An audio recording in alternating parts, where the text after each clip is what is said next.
రైతు సోదరులకు స్వాగతం. భారత వాతావరణ శాఖ రైతు సోదరులకు ఒక గుడ్ న్యూస్ విడుదల చేసింది.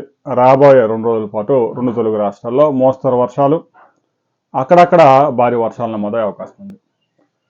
ఇక ఇప్పటికే ఏర్పడిన వాయుగుండం అది బలహీనపడి తీవ్ర అల్పపీడనంగా మారింది. దాని ప్రభావం ఛత్తీస్గఢ్, మధ్యప్రదేశ్, రాజస్థాన్, హర్యానా, పంజాబ్ ఆ ప్రాంతాల్లో ప్రభావం చూపుతూ ఉంది. గుజరాత్లో ముఖ్యంగా అతి భారీ వర్షాలు నమోదవుతున్నాయి, వరదలు కూడా వస్తూ ఉన్నాయి. ఇక దాని ప్రభావంతో ఇక నైరుతి ఋతుపవనాలు చురుగ్గా మారడం, ఇప్పటికే ఒక ఆవర్తనం కొనసాగుతూ ఉండడంతో 2 తెలుగు రాష్ట్రాల్లో కూడా విస్తారంగా వర్షాలు కురుస్తూ ఉన్నాయి.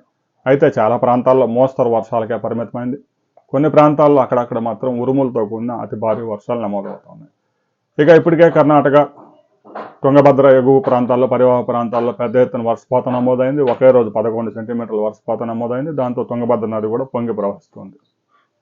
రాబోయే 2 రోజుల పాటు విజయనగరం, విశాఖపట్నం, శ్రీకాకుళం, ఉభయ గోదావరి, కృష్ణా, గుంటూరు, ప్రకాశం జిల్లాల్లో మోస్తరు వర్షాలు, రాయలసీమలో 2 నుంచి 3 సెంటీమీటర్లు, తెలంగాణలోని ఆదిలాబాద్, నిజామాబాద్, కరీంనగర్, ములుగు, వరంగల్, మహబూబ్నగర్ జిల్లాల్లో 2 నుంచి 4 సెంటీమీటర్ల వర్షపాతాలు నమోదయ్యే అవకాశం ఉంది.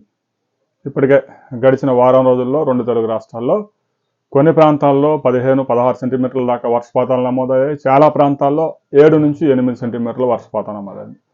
జూలైలో మొదటి 2 వారాలు కొంచెం కరువు పరిస్థితులు నెలకొన్న ఆ తర్వాత క్రమంగా వాతావరణం అనుకూలించింది. రైతు సోదరులు పెద్ద ఎత్తున విత్తనాలు వేసే కార్యక్రమంలో ఉన్నారు.